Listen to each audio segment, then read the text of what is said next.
The warm evening air was heavy with the scent of palm wine and burning firewood as Chioma and Emeka sat before the oldest man in Amagu, Ponamdi. His hands were frail, his eyes half closed as though he was gazing into the distant past. The two young lovers had sought him out, desperate for answers after the elders of both Amagu and neighbouring Izigu refused to bless their union. It is taboo, the elders had said. The gods forbid it. Amagu and Izigu must not mix. But Chioma and Emeka were not satisfied. They had met in the bustling city of Lagos, far from their villages, and their love had blossomed without knowledge of the old rivalry. They wanted to understand why such love was forbidden. Ponamdi took a deep sip of his palm wine and began, his voice deep and steady, though tinged with sorrow. Many years ago, before the white man's roads and machines, Amagu and Izigu were like two halves of the same kola nut.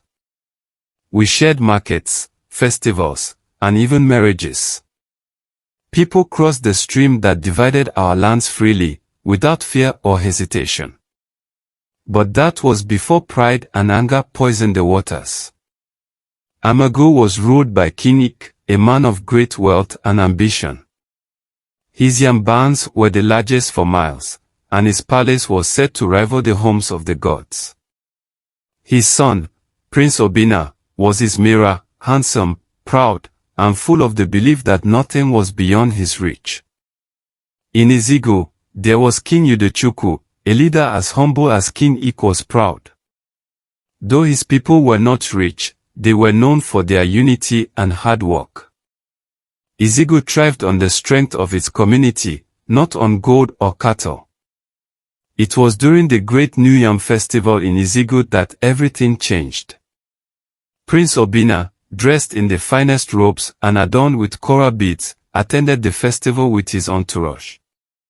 There, among the drummers and dancers, he saw her, Nneka, the daughter of a poor palm wine tapper. She was the kind of beauty that made even the gods pause. Her laughter was like the sound of flowing water, and her movements were as graceful as the wind. Obinna decided that she must become his wife. The prince sent emissaries to Nneka's family the very next day, bearing gifts of gold, wrappers, and enough food to feed their entire compound for weeks. But Nneka, despite her humble background, refused. She said she would not marry a man she did not love, no matter his wealth or power. Prince Obinna was furious. He had never been denied anything in his life. He went to Nneka's home himself with a more sophisticated gift, promising her a life of luxury, of ease, of everything she could ever desire. But still, Nneka said no. She valued her freedom and her heart more than riches. The rejection humiliated Obinna, and he returned to Amagu in anger. When King Ik heard what had happened, he saw it not only as an insult to his son but to his kingdom. How could the daughter of a poor palm wine tapper reject the future king of Amagu? It was unthinkable. King Ik sent a message to King Udechukwu, demanding that Nneka be ordered to marry his son. But King Udechukwu, a man of principle, refused.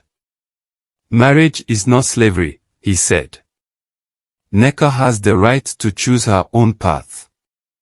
King Ik would not accept this. He threatened to cut all ties between the villages, knowing that Amagu's wealth was a lifeline for Izigu, but King Udechukwu stood firm, unwilling to bend to prideful demands. And so, in his fury, King Ik decreed that no one from Amagu would ever again marry someone from Izigu. He declared it a taboo, a curse, and over time, the people began to believe it. What had started as a matter of pride became a tradition, passed down through the generations. The true story was forgotten, replaced by fear of an imagined curse. Ponamdi paused, his gaze resting on Chioma and Emeka. That, my children, is why the elders refuse your union. But the gods themselves never forbade it. The taboo is a lie, born of pride and stubbornness. Chioma's voice trembled as she asked, "But what do we do now, Papa?" "The elders will not change their minds." Ponamdi nodded slowly. "The elders are bound by the chains of the past, but you, young ones, have the power to break them. If your love is true, you must fight for it. Go back to the city, where no one cares for the divisions of our villages. Marry there, and live your lives as you choose." Emeka looked uncertain. "But what of our families? Will they ever accept us?" Ponamdi leaned forward, his voice soft but firm. "In time, they may. When they see that your love brings happiness, their hearts will soften. But even if they do not, remember this: love is stronger than pride, stronger than tradition. Do not let the shadows of the past steal your future." The young couple left Ponamdi's place with heavy hearts but renewed resolve. They returned to the city and were married in a small ceremony, surrounded by friends who cared nothing for the old feud between Amagu and Izigu. Though their families did not attend, they found peace in knowing that their love was not cursed. Over the years, they visited their villages often, and slowly, their story began to change hearts.